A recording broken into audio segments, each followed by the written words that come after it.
All right. Good afternoon, good evening, good morning, wherever you're tuning in from. Welcome to today's episode. We have a super special guest with us that I am so excited to introduce you to, Mr. Pedro Jerez with Mad Events Media. Welcome, sir. So happy to be here, Rudy. Thanks for having me.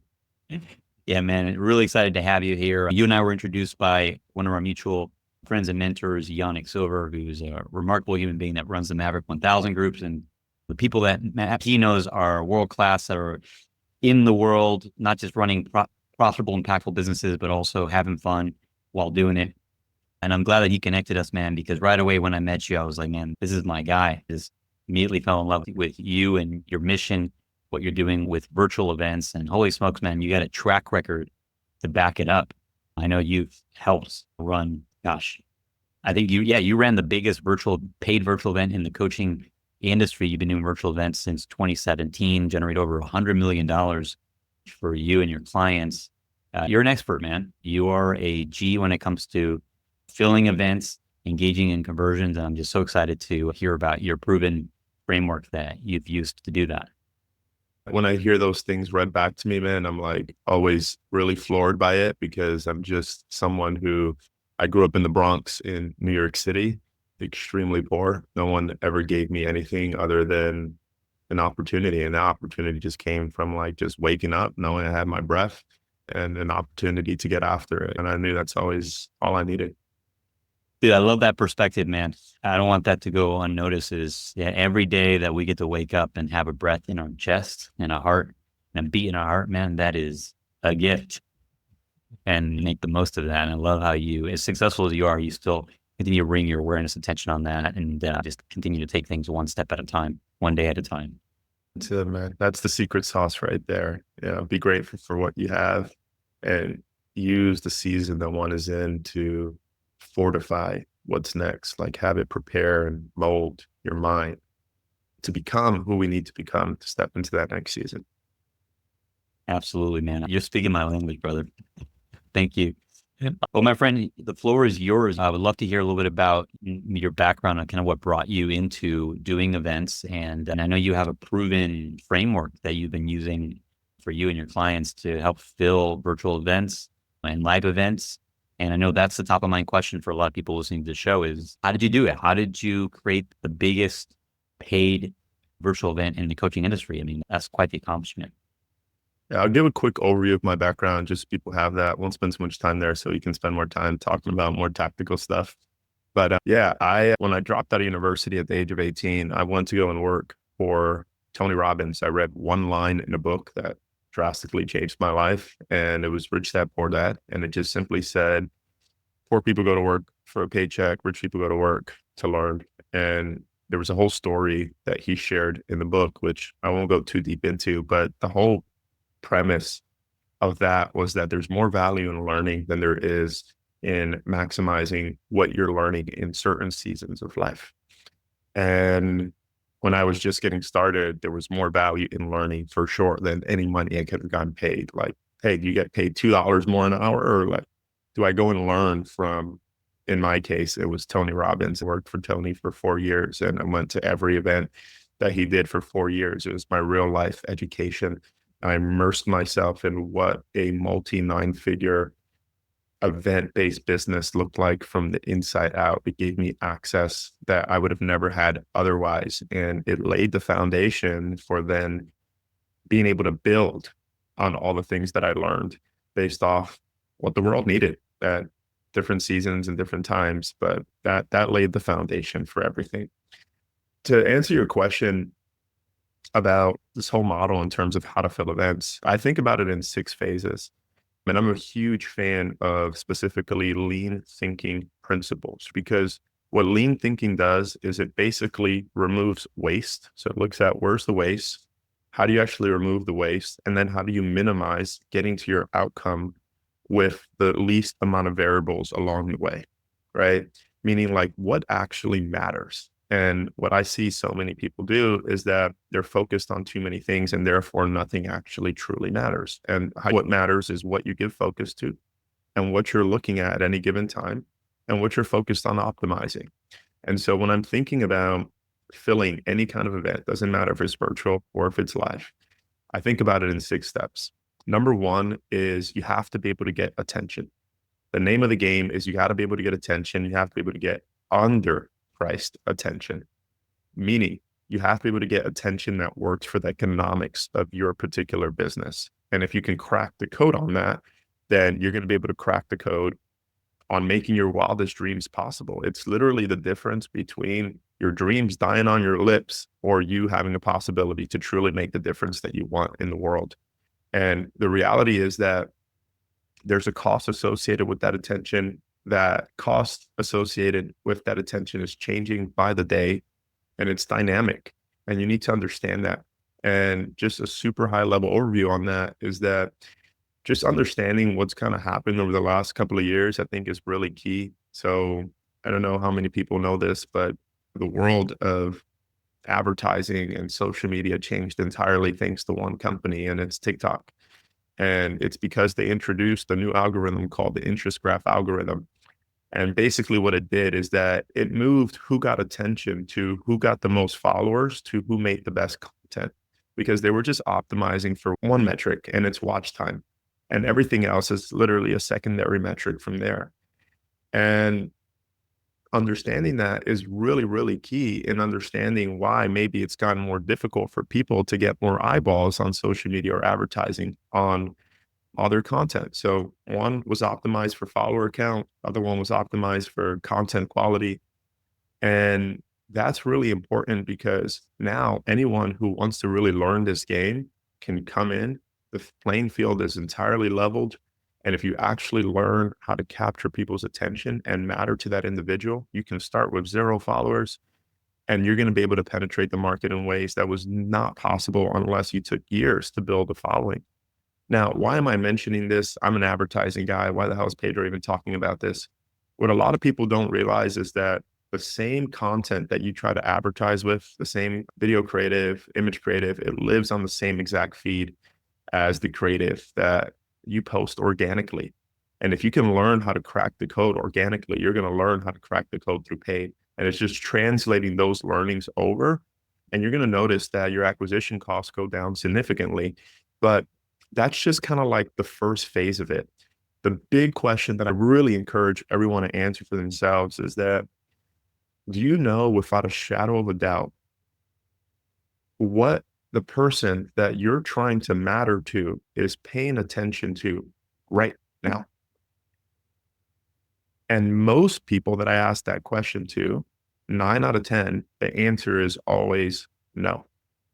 So how do we expect to actually run these large events, to penetrate the market, to be able to have the impact that we have when we don't even know what our target demographic is actually truly paying attention to? And if we don't know what they're paying attention to, then we don't know the costs associated with capturing their attention. And so therefore, we're just kind of throwing things at the wall, hoping that something sticks. And so much of the secret sauce is really, number one, first, just understanding the price associated with getting their attention, so that then we can make informed decisions on how we get to create creative to actually capture their attention. And that's all just kind of phase one of this entire process. So to go quickly over the other ones, phase two for me is what I call, I don't care if you've been doing this for 10 years or if you're just starting out. Phase two is all about looking at your event campaign as a lean marketing campaign. And what I mean by that is that there's really only kind of 3 steps that you really need to look at when you're still very early on and you haven't made the economics work to really make cold traffic a consistent strategy inside of a business. Like, number one, you got to be able to capture people for your event, and which means that you have to be able to acquire them at a net cost that makes sense for your business. Number two, you got to make sure those people are willing to show up and that they're willing to stick around for your pitch and that they're willing to buy, right?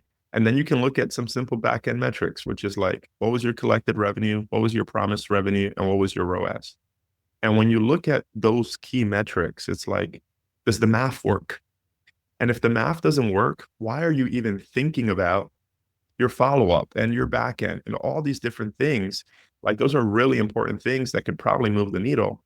But the reality is that until you get these first kind of front end metrics where you want them to be, the analogy that I always give is that If you go out and you get a blood test and the blood test shows that you're not healthy, which is the equivalent of these numbers for a lot of people when they're running events, focus on getting those metrics healthy before you start working on biohacking, as an example, or start looking at longevity medicine. Like, first take care of your foundation, because your foundation is going to allow you to explore deeper things that will improve your health over time. So that's phase two. And part of optimizing this is really understanding conversion rate optimization and the game of conversion rate optimization. Anybody who thinks about advertising without putting conversion rate optimization in the same sentence, run away as fast as possible. They'll never make your events work. You'll never be able to scale your events. They live in the same exact breath. And both of those people, the advertising team and your marketing team, have to work together as if they were never apart. They are an ecosystem and they need to work together to really drive the results, because getting those metrics healthy, the analogy that I give for determining whether you can actually scale an event is the following. Imagine that you have a beautiful sports car.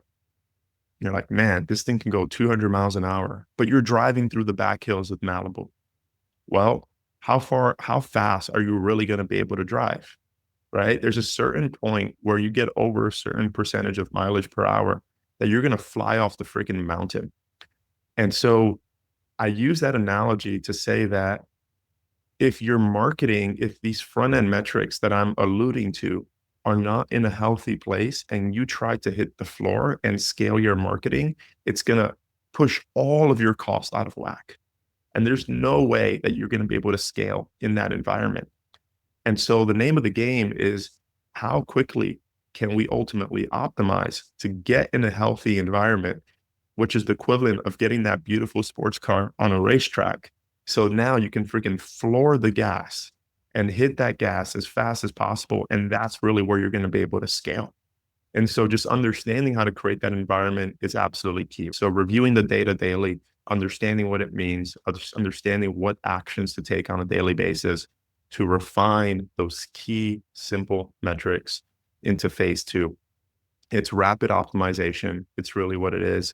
And you want to go through your sales cycle as quickly as possible. So I don't want to run events at this stage every 2 months, every 3 months. I want to run them weekly, bi-weekly. Why? Because I want to refine this as fast as possible. I'm creating my machine and I'm optimizing it so that then as I go bigger, I can create more space between my events, knowing that I'm optimizing something that actually works and I have more confidence in what I'm spending. Phase three of this entire process is now you can enter what I call maximization and optimization. That is now the way I like to optimize campaigns are always from back to front, because that's where you're going to see the biggest needle mover in terms of sales. Now that you've refined those key metrics, now you can bolt on your follow-up and really that entire piece of things. You might layer in things like retargeting ads and mirror ads. You might extend your campaign. You might introduce behavioral marketing. There's all different sorts of things you can do. And then you start to optimize your engage phase. That's everything between when people purchase your event or sign up for your event, all the way leading up to your event. For me, at that phase, is all about speed to lead. How quickly can you get to the lead? How quickly can you make a great first impression? How quickly can you ultimately do that?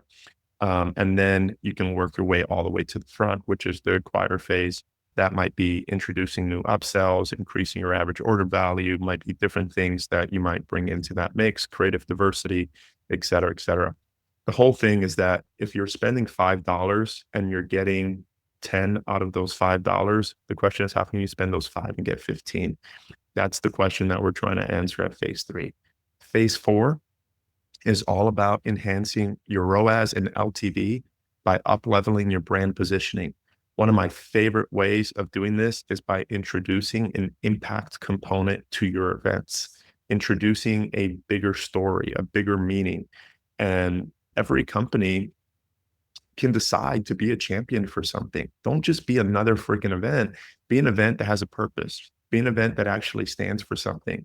And so I love finding what the person who's running this event, like, what do they want to be a champion for? And then finding a way to include that essentially into our brand architecture. So when you purchase the event, here's the good that you're doing.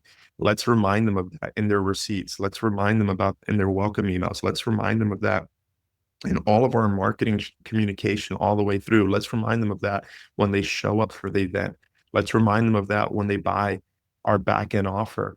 Let's engage with them emotionally. The name of the game is speed of trust. But if you can do this with authenticity, you're going to see measurable lifts in your ROAS, in your LTVs, in your upsells, and in your ascensions when you do this. And so that's phase 4 of this entire process. And then phase 5 of all of this is scaling. And I always say scaling is the easiest part of this entire thing, because scaling, all it is creating the environment for scale. It's everything that you needed to do to get out of the Malibu Hills onto the track. That's what phase 1, 2, 3, and 4 of this entire process is. By the time you get to case 5, it should be like a walk in the park, specifically horizontal scaling. So there's 2 types of scaling: horizontal scaling and then vertical scaling. Horizontal scaling, it's basically how can you increase your existing advertising channels and ultimately scale them. If you've done all these things up to phase 4, it's just really a matter of adding a lot more creative into the mix to allow you to really scale confidently. But you trust your data at this point. So you're going to feel comfortable in double, tripling, quadrupling your ad spend and feel really, really good about it. It's about allocating dedicated conversion rate optimization resources at this point. And that's going to lead to ultimately enhanced revenue. Now, horizontal scaling is something completely different. Horizontal scaling is leveraging new channels. And part of leveraging new channels is acknowledging that there are native nuances to every single platform that you advertise. So your funnel, your campaign is going to look entirely different on a different platform than it's going to look on another one. And so you almost need to start the framework all over again. Don't think that you're just going to take what you made work on Meta and make that work on Google. That's not how it works. It's an entirely different event design, event marketing strategy.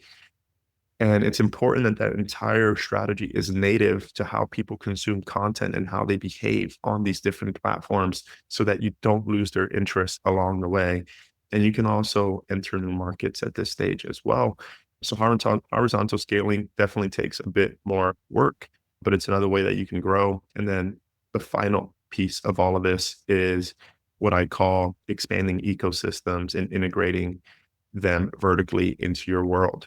And I'll share this last piece, which is that I come from the fundamental belief that events are the beginning and not the end. If you think that events are your end, then you're thinking too small about your business.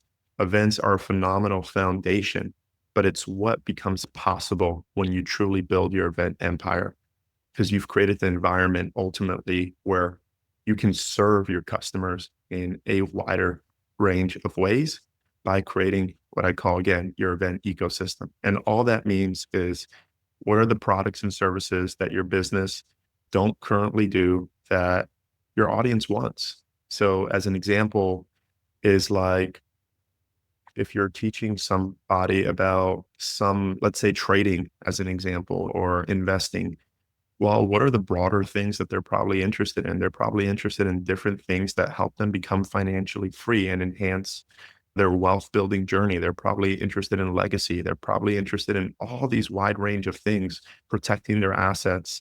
And if your business doesn't offer that currently, guess what? They're going somewhere else to do that. You're probably sending affiliate business.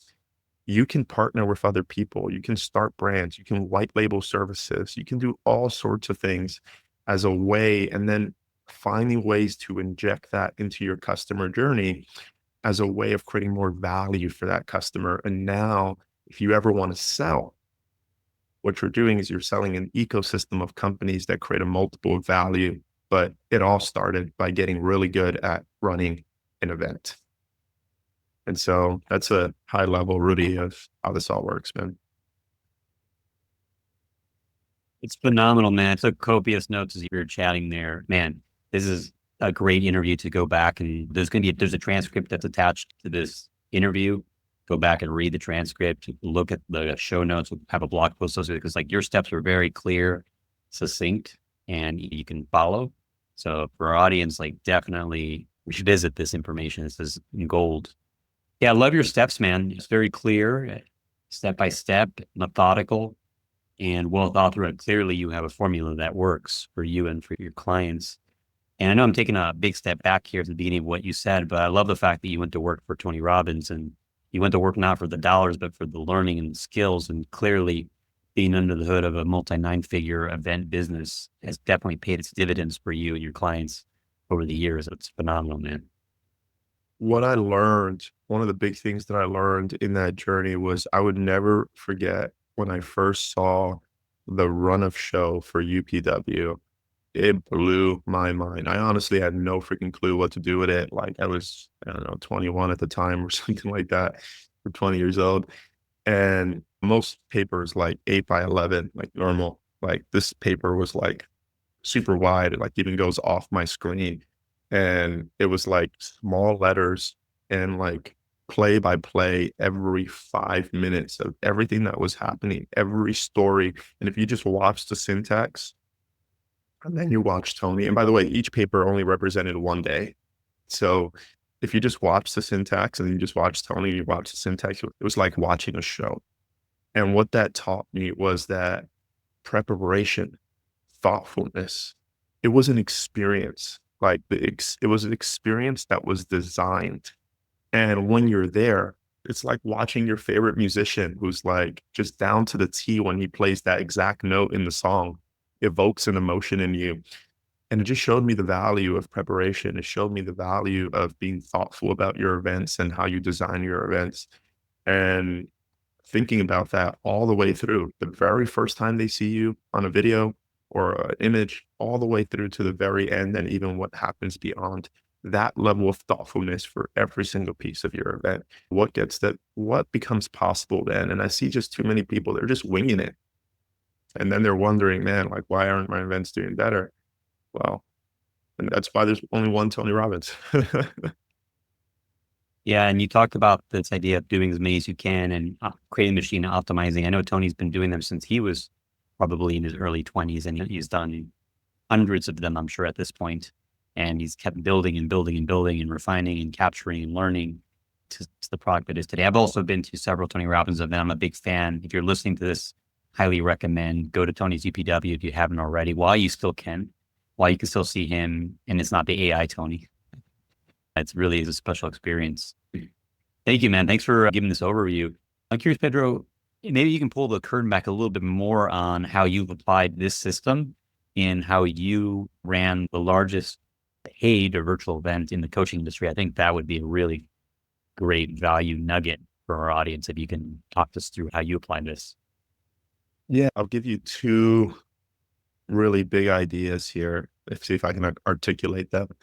But that whole analogy that I was giving about like, hey, it's just a race to get into the ideal environment. So when I promote events, I'm usually working in a 6-week cycle. So I have 6 weeks to generate tens of thousands of customers to join an event. Okay, well, how the hell do you pull that off? Well, the way you pull that off, number one, is by knowing your numbers. If you don't know your numbers, you're dead. And so you have to know what your KPIs are along the way. Like, so if one of our key KPIs is net cost, that's our ultimate KPI when it comes to acquisition. We know what we can afford to spend net to acquire that customer. Well, what are the metrics that now influence that? Well, as it relates to my funnel, it's going to be my opt-in rate. It's going to be my checkout rate. That equals my sales rate. Ultimately, my average order value, how much collected revenue from my funnel. And then what's my cost per acquisition? My cost per acquisition minus my average order value is going to equal my net cost, my hard cost. What did it actually cost me to acquire this customer? And so by understanding what influences that, I now know what to focus on. If I don't have the right sales rate, so I knew I was shooting for at least a 4% sales rate, right? What that means is 4% of the people who land on my landing page end up purchasing my event. That was the target, okay? So now that I know these numbers, and also we had our metrics on the front end with our advertising, and this all kind of led to one number, which is our net cost. So again, it's a race. So day one of the campaign is live. And this was an established business. So literally, you wake up in the morning, you look at the data, you make sense of the data, and then you decide that day what the team needs to do in order to create that environment if there's any KPI that is off. Your media buyer is only going to be able to scale as fast as your team is able to optimize those KPIs, get them in an ideal environment so that then they can hit the gas. And so the big nugget, number one, is like literally very simple, but no one's willing to do it. And because I've shared this with so many people at this point, and the amount of people who are doing this or who are willing to do this, it is tiny. And it's a simple workflow. You wake up every morning, you know exactly what numbers you're optimizing for. You understand what's at KPI, what's not at KPI. And then the next question is, what tests do you need to deploy that day? At times, we're deploying 3 to 4 tests in one day. What tests do you need to deploy that day to get the KPIs that are going to move the needle the most so that you can achieve the net cost per acquisition that you need to get so that your media buyer can hit go? And so if you can achieve that within the first week, well, guess what? You have a long runway to hit the gas on that car, knowing that at some point you're going to hit an obstacle. So fortunately, when we were running that event, we came out the gate strong. Everything was just working in our favor. So we just rode it for all she wanted for about the first 3 to 4 weeks.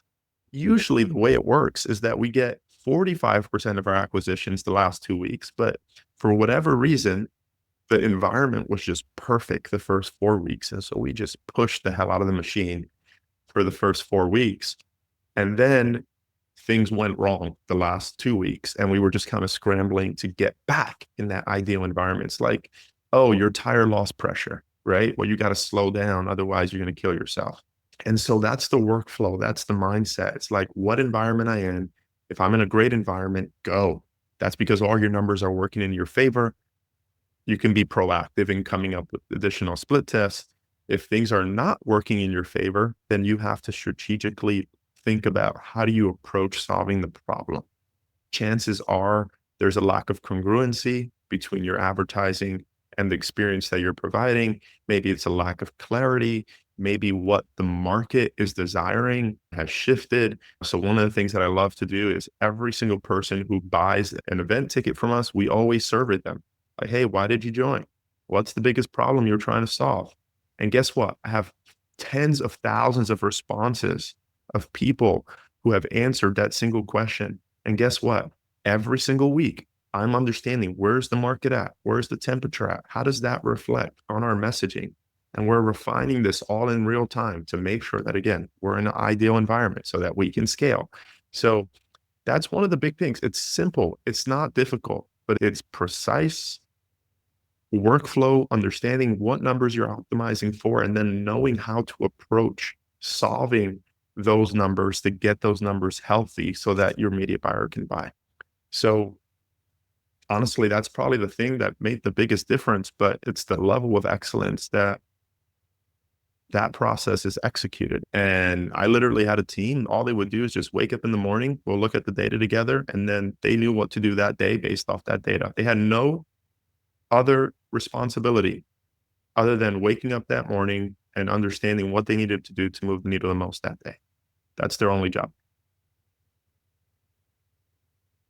Dude, so much gold in what you shared there. So much wisdom. I think honestly, this has probably been one of the best interviews that I've done on this show because you just added so much value, so practical, so clear, so succinct.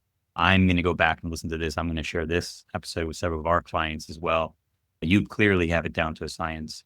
And what I think I appreciate about you is that not just you have the science of achievement and filling events with thousands of people in 6 weeks or tens of thousands of people even, but you also come from a place of contribution. I know what part of your greater mission is to be able to $1 billion to charity through your work and through your partnerships and efforts. And I just love what you're bringing to the table, man. And highly recommend, as listening to this, check out the website, Mad Events. Excuse me. What's the website? I'm going to pull it up real quick. Yeah, madeventsmedia.com. Madeventsmedia.com. And right there, you also have a blueprint that they can download. They can see this in Blueprint, correct? Yeah, so it's not on the website, but what I wanted to share with folks is I recently gave an extended presentation. It's about an hour long where I talk about this process more in detail, where I take my time explaining more of the individual pieces. And if that's something that people want, then kind of the only way to get it currently is by me sending it to you. So if someone wants that, they can send us an email at hello@madeventsmedia.com, and my team knows just to forward that presentation over to you guys. And yeah, happy to share Nice, man. I'm just making a note of that because I'm doing that. So do that right it. now. Listening in, type in your email browser, hello@madeventsmedia.com, and request that hour-long presentation of the 6 steps that Pedro just went over with us today. And this has been awesome. As we wrap up here, just a final minute or so, well, any final words of guidance or advice you could give to our audience? Yeah, the biggest piece of advice that I can give people is that I truly, truly, truly believe like to have the level of impact you want to have in events, there's so many easier ways, man, to make money. I don't think that there's any way that's more scalable or more enjoyable, more lucrative, but there are definitely easier ways. And so there's a certain level of generosity that is required to be somebody who runs an event-based business. And I just believe that the impact that you want to have is truly lives on the other side of like how generous you choose to be, how generous you choose to be with people you want to serve, how generous you choose to be with how you approach your events. Like I give the example of Tony Robbins, like how methodical he is in his thing. That methodicalness actually gives you space for humanness.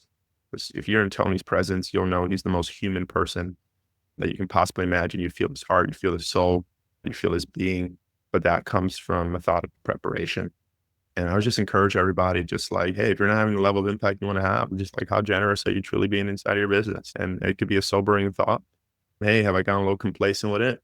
Or is this kind of just an invitation to really step up and maybe learn more from Rudy? I know you have so much wisdom in what is it that you're teaching and doing and helping people with on the sales side, which is such a key piece of events.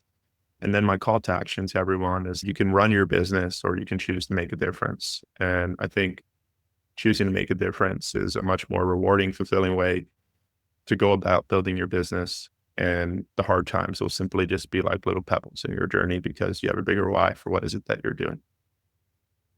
Amen, man. Thank you for that. That's a quotable. If I grab that and put it on a quote, post it on our socials. Thanks, Pedro, for being with us here today, man. It's been an honor and a pleasure. Yeah, appreciate you, Rudy.